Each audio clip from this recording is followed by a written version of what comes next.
Would you tag on a 131-meter-high bridge?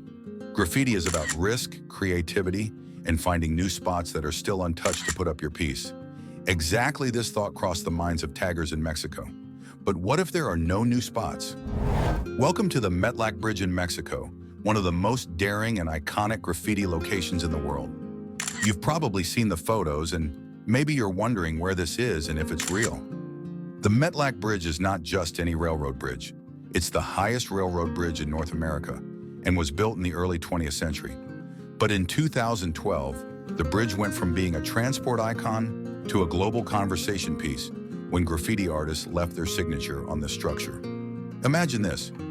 You're balancing on a narrow ledge with nothing but an iron railing between you and a 130-meter drop. This is the setting where these taggers worked. The tags and pieces on the Metlac Bridge are more than just paint on steel. They represent the ultimate no-limits mentality of taggers. No excuses. There's always an untouched spot nearby.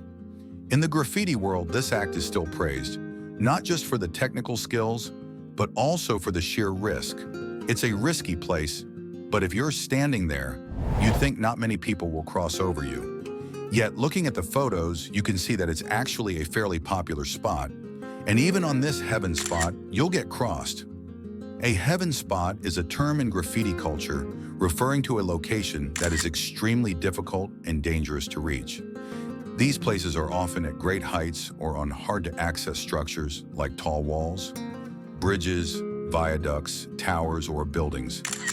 The idea is that if an artist were to fall while creating their work, it would likely be fatal.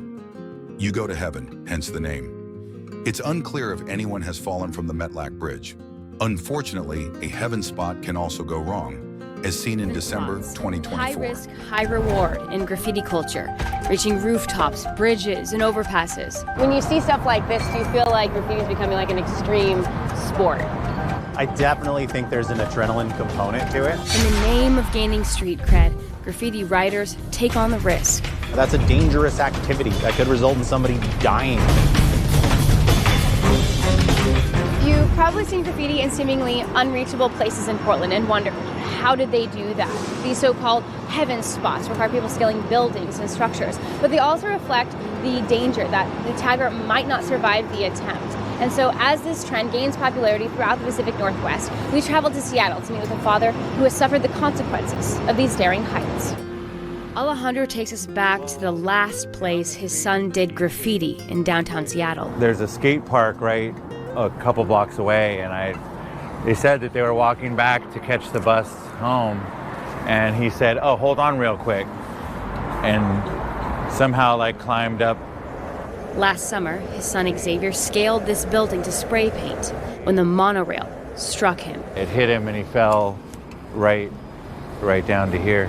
Alejandro was out searching for Xavier when he didn't come home, only to find his body at the coroner's office.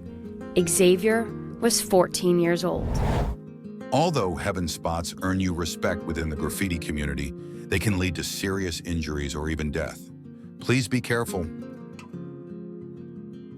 Don't forget to subscribe to Graffiti videos to see more videos like this.